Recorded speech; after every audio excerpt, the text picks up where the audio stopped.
barbecue.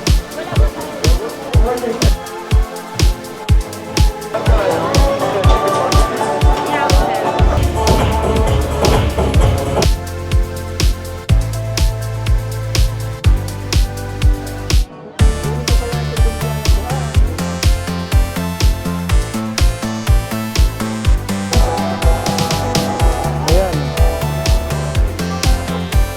Ito yung paborito nating barbecue. Good afternoon, everyone. So today is Saturday, September 14. So we are here now in Mississauga Celebration Square to check out this Filipino Street Food Festival. I think they call it Mabuhay Festival. Come with me. Okay. Let's see. Summer, shake your hands. Wow, it's Filipinos, Canada. Okay, let's check out this. We're going to check out this festival here in Mississauga. Wow, this is their traditional puto bongbong. And then later on we'll check out the bahay kubo. Yeah. Banana leaves. Wow, this is traditional nipahag.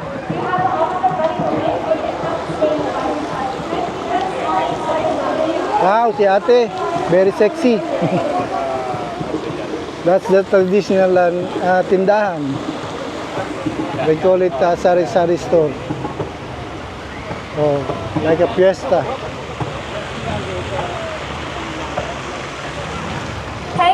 Now let's go and check out the street food. Maybe we can buy something. Tango-mon or empty-hand techniques with a heavy emphasis on the transition from weapons to empty-hand movements. Karateking consists of dirty boxing, cigarette covers the kicking, and do-not handles the Ed's barbecue grill. Wow. Lots of food.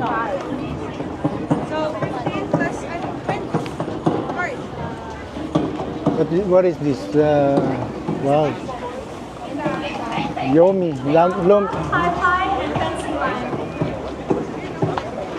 Oh, siomai. That's what we call it. Siomai. And these are those, they call it kakanin. It covers an amazing array of combinations that teach the practitioner to utilize two weapons. Packet. Oh, look at this. Very unique. Let's check out this one. They cook over here. Let me just like restart this one. They cook it inside. And yeah. Let's check out Kuya. Let's check out this Kuya's cooking barbecue. Another street food.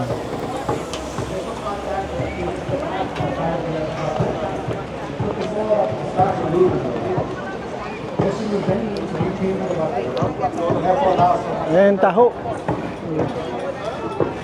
This guy is selling taho.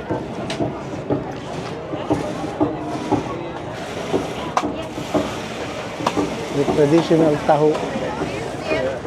Summer food. Yeah.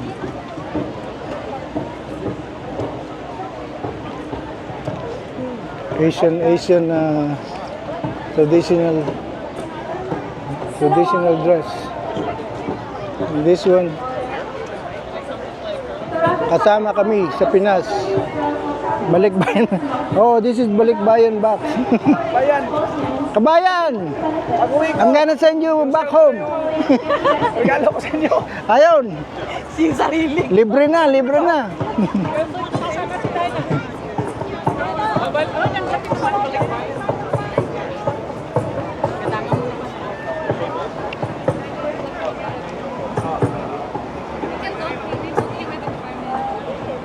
Sadang Labo, Sabayan, and Panapos. Filipino Kali is considered amongst the best martial arts in the world to cover knife fighting. In the Philippines, Filipino knife fighting was developed from an old blade culture where people used to settle disputes through bladed combat. Kaibigan food. Yan. History of the Philippines, there was numerous accounts of the natives' use of knives and blades in battle. The style Wow, I can see the lechon. Look, that's the lechon baboy. Lechon pig. Lechon.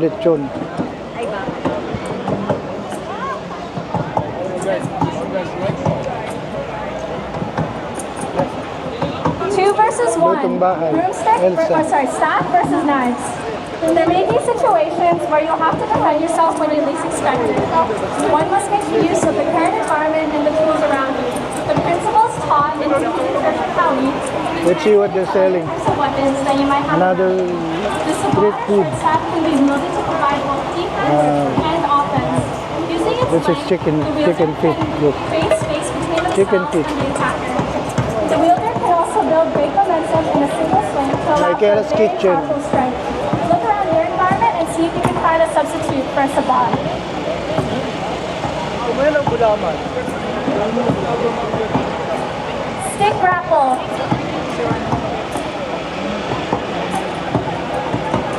Solo baston is often used by the wielder as a striking and defense tool.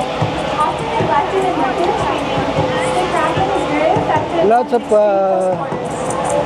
stick allows for leverage to be lots of food here. It allows for walks, submission. It's actually a food festival, street food festival. It's a little different. Check out this one. Wow.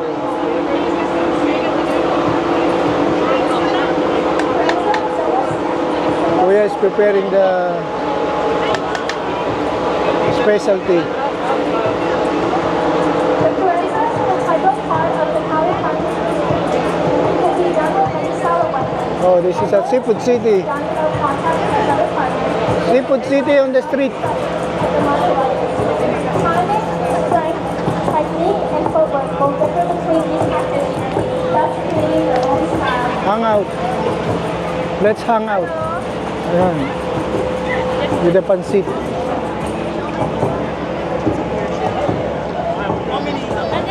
Wow. This is authentic street food. Wala mo ng stick or ako na yan sa'yo. Sabali Wow. na? Hindi na? In the potato ring. Now let's check out those performers. Oh, people are actually gathering here.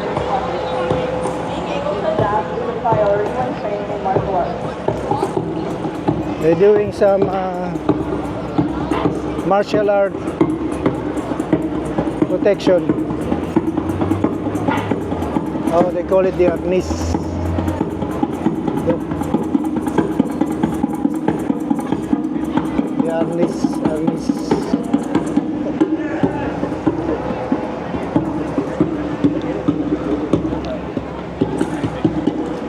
Kind of hot today.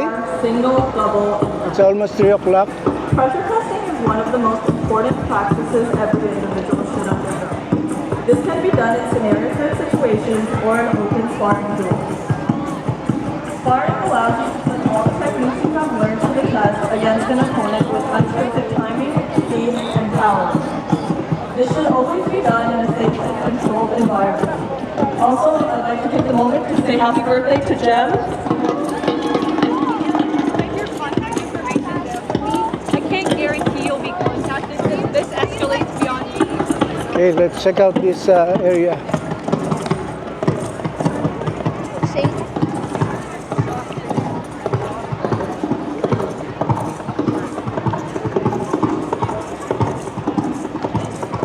My camera is getting hot because it's too warm today. Like 25 degrees.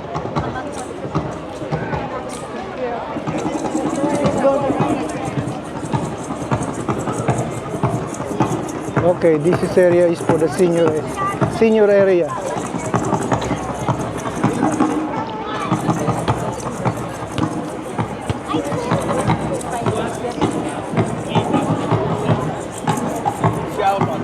They're worse than the Bengals. And the kids village. Look like it's for the kids. Enjoyed our presentation and we welcome all to join us. For more information, please find Don't forget to subscribe. us on Instagram, TikTok, YouTube, and It's really like a traditional thing over here. Traditional game, traditional, everything is traditional. That's the purpose of the festival. Bring back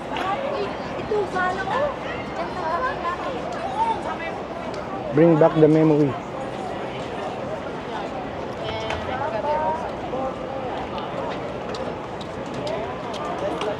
Woo! It's hot. Yeah, you're doing this sweating.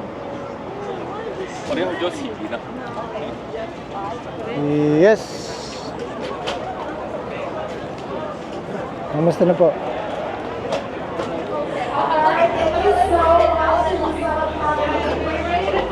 Yeah.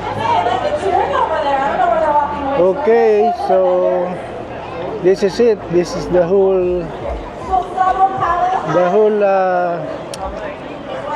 festival here in Celebration Square, Mississauga.